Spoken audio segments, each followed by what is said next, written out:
The biggest innovation in cards is going into TOPPS Chrome Update? And is Wemby overrated? We've got these topics and more today in Cards on the Table.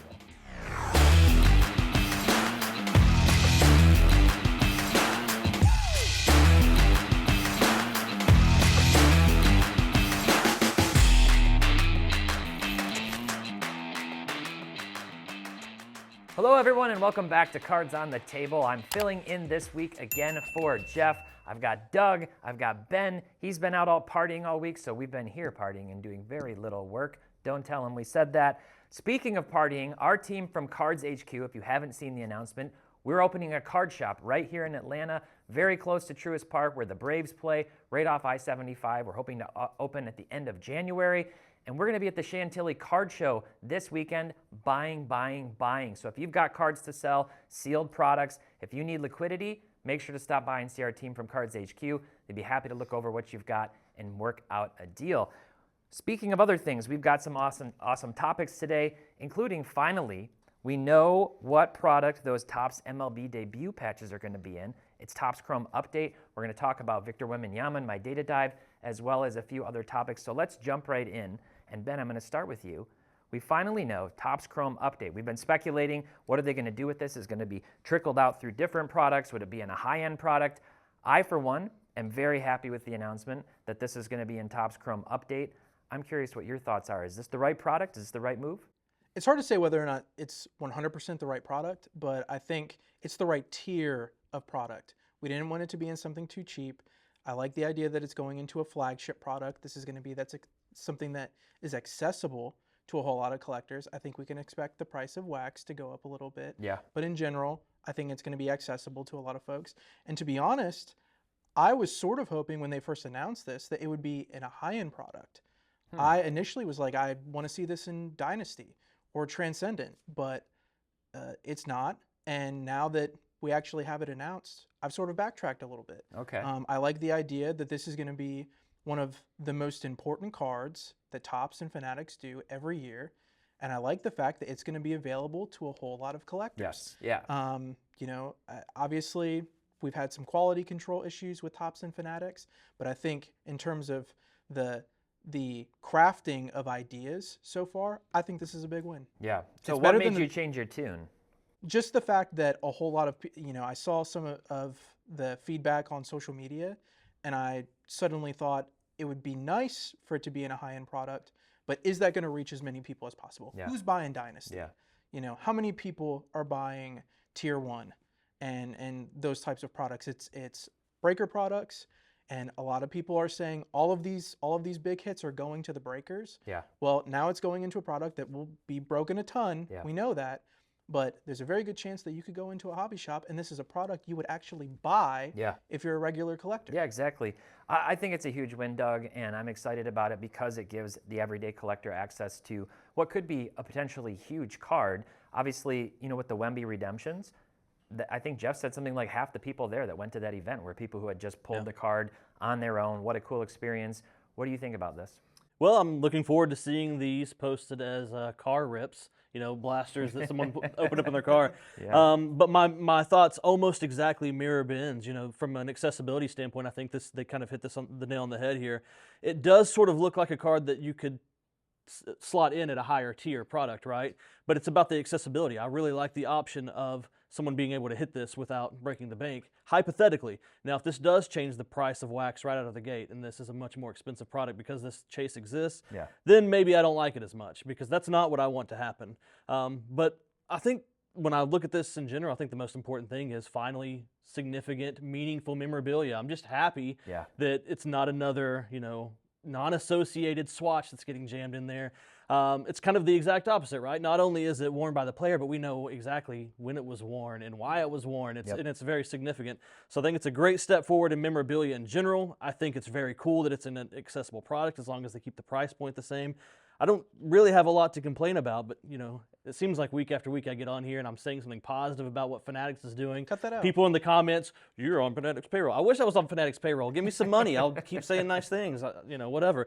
But it is what it is. I don't have anything negative to say about it. I don't know what you would think about this that's negative. Yeah, so what I've seen is there's some pre-sales already. I think it's like $300 a box, which is pretty high. Okay. The rookie checklist, there's no checklist, I don't think, yet available. So it's Expected looking to like not be very it's good, expected though. to be a pretty weak Yeah. rookie checklist. Some of the inserts look really cool, in my opinion. There's some new inserts, but this will be the big chase. So it's really interesting to put it into a broadly distributed, broadly disseminated product, and then say, how is this one of one, which these are? They're one of ones. Yeah. How many of them there will be? I don't think we know the answer to that, but this is impacting the price and obviously driving it up. Michael Rubin said at some point this was like the biggest innovation of, I don't know if it was 20 years, 50 years, 100 years, and we kind of debated that and whether or not that was true. But I'm really excited to see it get into collectors' hands. One other thing I will say, I hope this doesn't impact the weight of the boxes to where people are weighing things and then selling them. And if people are getting big distribution allotments of this, they might be weighing them. I don't know. We'll have to see how that plays out.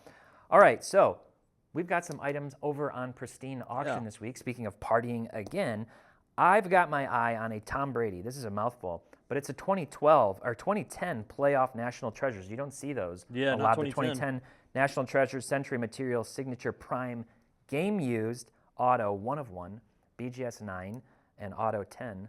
Ben, what about you? So my heart is telling me that there is a Roger Waters signed bass from Pink Floyd.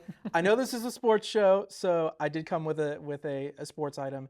I don't own a boxing glove. I think it's an iconic sort of visual item that's great for your bookshelf. There's a Muhammad Ali signed boxing glove. Nice. In this one. Nice. So we've got one of those on the wall out here, I believe. What about you, Doug? So apparently the Pristine Elite Auction is not just sports, huh? Just No. hundreds of the best items, period. All kinds of cool stuff. I'm going with a 2020 Select Euro. Not a great product, but there's some real finds in there. 2020 Select Euro, Cristiano Ronaldo, patch auto, and it is a game-worn patch out of 10. Awesome. So hard to find that in soccer is the game-worn Very stuff. cool. Yeah. There's a lot of really, really nice items on the Elite Auction, plus plenty of other auctions going on. You can head over to pristineauction.com, use promo code SCI when you register, and you'll get $10 for free off your first purchase. Okay, data dive this last week. I hate Victor Wembanyama. Fired some people up. I've had some critiques of Wemby. Look, what we're seeing so far in the preseason has been pretty special looking. Well, the last time we talked about him, you said he wouldn't even be walking this time next year. I'm worried. Every time I see him, it just looks not normal. He's so incredibly tall. He's trying his best. And now I feel like I'm just seeing like Jeff out on the court as like this little midget, running around next to him from the photos we saw. Jeff is like 5'7". I brought 5'7". I broke down a few reasons why. I just said, look, let's pump the brakes on Wemby for a minute here. And one was historical precedent, just knowing the hype that comes out around rookies. We saw Zion Mania, and we can look very clearly at his chart since then. Down, down, down for a myriad of reasons. His play style, I ran an Instagram poll and just asking, do you like watching players like Wemby, Chet, these other very long, gangly Porzingises and other people? And 58% said no. They do not like watching that type of a player. And then the last thing is just the injury risk concern. So I was saying pump the brakes. Doug, what do you think people should be looking at with Wemby and the enthusiasm as well as his cards as these products are coming out? Well, of course you should pump the brakes, like you should with any prospect rookie ever. But will we? Absolutely not. But we will not. Why? Because there's still that sliver of a chance he's a top 10 all-time player one day. Yeah. He's got a size and skill set that I don't know that anybody has ever had before him. No. We watched some, well, at least I did, watch some preseason NBA the other night when he dunked on Thomas Bryant. Yeah, that was Thomas wild. Bryant Thomas Bryant turns and looks at his bench like, Also a huge like, human. what was that? I saw somebody with the Space Jam thing of Jordan. Yeah. It looked just like it. Yeah, it's pretty unbelievable. I don't think it's fair to compare Wemby to other tall, lanky guys like Porzingis, or I think in the didn't you talk about Tim Duncan as well? Right, yeah. Just play styles are way too different. He's a guy who can, take his man off the dribble, cross you up, and hit that step back jumper. He's got a skill set that's more like, I guess, a KD, but It is. even longer even and lengthier taller. than that. But there's also a stat that you brought to the table last time about guys of his stature and their injury proneness. Yes. If that's even a word. Yeah. That's really scary, and I think that's a super legitimate concern until he proves otherwise. Yeah. But yeah, I mean, be optimistic about him as a player, but don't go overboard paying crazy prices. Yeah, Ben, what do you think about Wemby this year and his cards? Well, I mean, your very scientific poll made a lot of sense. um, the biggest thing on the court that does worry me is all of the data that does tell us that, was it someone that is as big as him has never played more than like 250 games or something like that. That's terrifying. More than that, but yeah. That's absolutely terrifying. The thing that I will say that has me a little optimistic, though, doesn't have anything to do with on the court stuff, but from strictly a hobby perspective, the fact that he has embraced this space more than a lot of That's other a great people, point. I think is really important. I know a lot of people were saying, well, Ruben told him to write first ever auto on the card. I really don't care. Okay. I don't care, because even if he was told that, he said, okay, do it. Jeff goes to the event and says that Wemby was engaged, excited the whole time. I think that is something worth paying attention to, because as a collector myself, as with most things, people want to see similarities in celebrities with themselves. And if he is excited about collecting, I would be excited about collecting him. Yeah. So obviously lots of on the court concerns. He's too big of a human to be doing stuff on a regular basis. But from a collecting standpoint, I think he's sort of checking the boxes of Fanatics wants to get players more involved in collecting, and potentially the most important prospect in basketball since LeBron has, as far as we know, said sort of sign me up. All right. I think that's good. Yeah, definitely encouraging to see him engaged with the fans. He seems like a really classy, he seems very wise beyond his years in interviews. You're just saying that because he speaks And French. I am a big fan of the French players. Allez les Français. I'm excited to see how he can play, and we'll watch it this season. You're not allowed If to say you that. want to track all of Wemby's cards as they do come out, you've got to make sure to get the absolutely free Sports Card Investor app.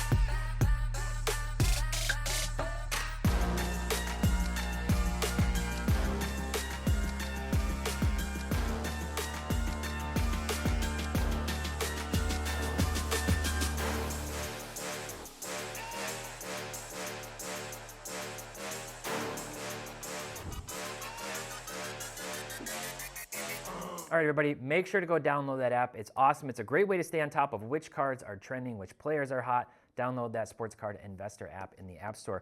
We're switching gears now to our mailbag. These topics come from all of you. Make sure to leave us your comments and questions down below in the comments section, and we'll consider those for upcoming episodes. The first one here, why didn't soccer cards live up to the hype? It has pretty much been a dumpster fire over the last year for soccer cards. A lot of cards have gone down. We know that. We continue to see the kind of course correction of a lot of cards. But soccer cards in particular, if you go to price movements, most players with any volume of cards are down, almost all of them across the board. Our soccer indexes are some of the ones that are down the most in market movers.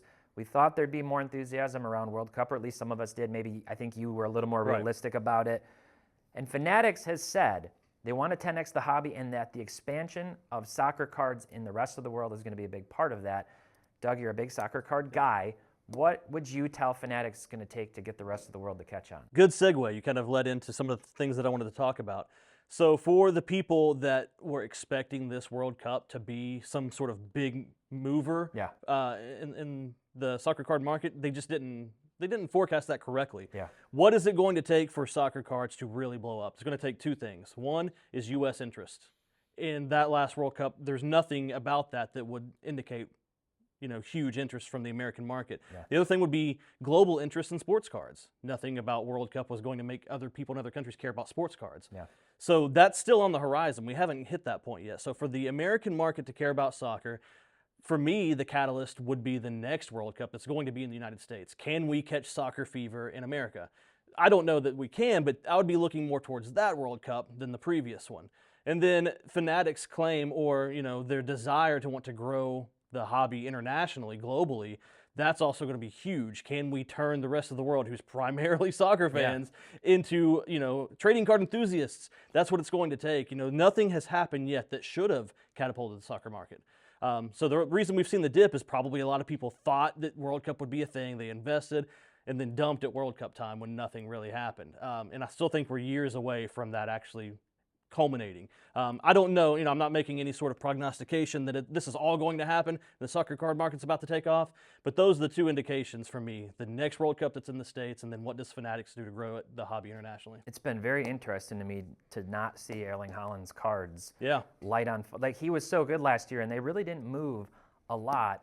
Ben, is there anything you would tell Fanatics, like, here's how to get, soccer cards rolling a little bit more? Do you think the engagements like the Antoine Griezmann thing help, or what's your take on all of this? I mean, well, one, I think just in general, I think a lot of us, myself included, looked at soccer and said, well, it's this global sport. As the hobby grows, these global sports themselves are going to grow. I think it was, a similar sentiment about things like F1. Yeah. But I think we really underestimated how important that, even when we're seeing growth in other regions like New Zealand and Australia, East Asia, I think we greatly underestimated how important growth for those sports would be within North America. Yeah. It's still, probably like 95% of card sales are probably in North America, if I were to just guess. But I think in order to try to fix that, one, you need to make it easier to get product in regions that are not North America. And I think some companies like Panini has done some stuff. You got Tmall products in East Asia. Yep. I think they've done some stuff with Australia exclusive blasters with things like Court Kings. What about European products, right? Where this sport is the most popular in the world. Why are we not seeing exclusive products to that region? Yeah, that's a great. I haven't seen any. TOPPS does it a little bit. They do it there are. seldomly. They do have some. That's a good idea. I think the presence maybe of more brick and mortar card shops, and maybe sort of helping to what's the word I'm looking for when you give extra money? Subsidies, right? Like if they subsidize shops, I don't know if there's a conflict of interest, but something like that to get more physical presence and accessibility could help. We will see how soccer plays out in the future. Our other mailbag question, we're switching gears. This is a little bit more of a playful one. We may have some different opinions, but it's Kobe or LeBron. If you were going to pick one to collect, maybe to invest in for the future, between those two players, which one would you choose? I'm going to start with you, Ben. Well, one, it's easy for me to get started because I do collect LeBron already. Specifically, I love buying up purple parallels in his Lakers jerseys.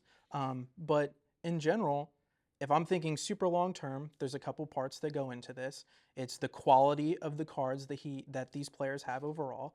I know a lot of people are romantic about refractors and the designs of cards in the late 90s. I know you're one of those people, and that's sort of a sweet spot for Kobe. But LeBron has exquisite collection. I mean, it's really difficult to argue against that. I do. I have dozens.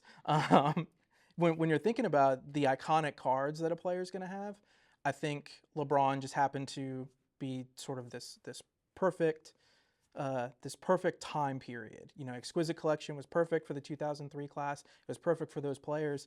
And then honestly, maybe it's a little controversial, but I just like LeBron James a lot better than I like Kobe Bryant. I can objectively say that Kobe was a fantastic player, but some of the things that he did on the court, can you imagine if LeBron got mad and refused to shoot for a game? Can you imagine if Kobe flopped? I think he still did that. But it's one of those things where collecting, there's a lot of personality that goes into it. And I know screaming at teammates is something that a lot of people looked at Jordan. Jordan did it too. He's super popular. They did it. I think they're both jerks. I don't know what else to say. I think they're both jerks. All right, Doug. Talk me off the ledge here a little bit. Who are you going with, Jordan? LeBron or Kobe? Well, if you're talking about collecting, collect whoever you like. LeBron, if that's what you're into, I'm not. I'm a Kobe guy. But if you're talking about investing, let me make the case for Kobe. LeBron could very well spend the next 50 years of his life, whatever it is, signing as many autographs as possible, pushing out as much memorabilia as possible. Maybe he launches his own memorabilia company. We don't know what the future looks like for LeBron, but we know what Kobe's looks like. And there's a finite number of game-worn memorabilia. There's a finite number of autos, and there is some baked-in value there. With LeBron, this number could go up exponentially if he chooses to make it that way. And that's probably the best case scenario for either one, right? Now, if you've got all the money in the world, then LeBron's still the right play.